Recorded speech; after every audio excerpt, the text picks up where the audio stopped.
The Minneapolis drivers know what it takes, right? It's not just one strike or protest, it's multiple. You don't want to listen, we'll do it again. You don't want to listen, we'll do it again. And you got a guy like Josh Gould, for example, in New York says, oh, whatever you're doing there, it's not working. Well, New York did it several times. They got what they wanted, or partially got what they wanted. The French protested over and over and over. They got probably the best deal in the world, starting at $10 minimum per trip. And Minneapolis knows they're not going to settle for pennies. They're not going to put up with a bullshit veto by Governor Tim Walz. It's not going to happen. So they're doing the right thing, and this is the pattern we need to follow. 2024, uprising, my friends. No more being nice, right? Like you see, February the 14th, we have the big global protest. Then you start the sequence of protests like they are doing.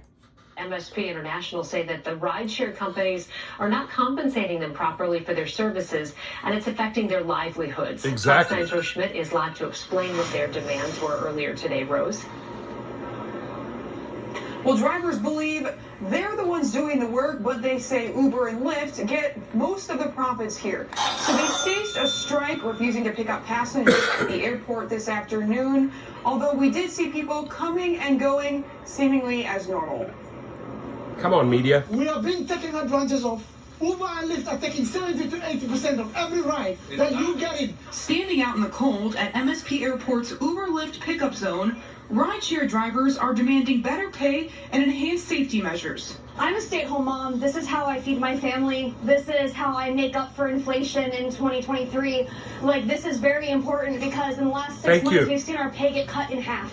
To take a stand, they picketed Thursday evening. They asked drivers across Minnesota to turn off their apps from 1 to 7 p.m. and avoid picking up passengers at the airport. Back in August, Mayor Jacob Frey vetoed a rideshare bill that would have mandated pay increases and better protections for drivers. And earlier in the year, Governor Tim Walz vetoed a measure that would have upped wages for drivers statewide. Now, the Minnesota Uber Lyft Drivers Association, or MOLDA, is asking for $1.30 per mile and a quarter per minute. Totally doable. You sometimes ask us drivers, why are we getting charged so much money? It's not us who take the money. It's Uber and Lyft that are taking the money. Uber told Fox 9 in a statement, we haven't seen any impact from the action, but we are looking forward to discussing legislation. While a spokesperson for Lyft says, this week we announced...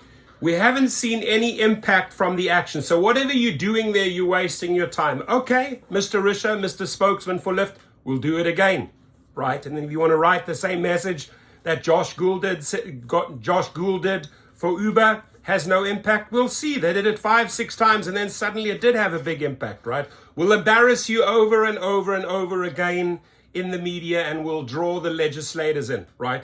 Because that's what we're going to do heavily in 2024. We're going to say, listen, council people, members of the council, little politicians out there, you don't get involved, you don't change things, you're out. It's very simple to kick them out, right?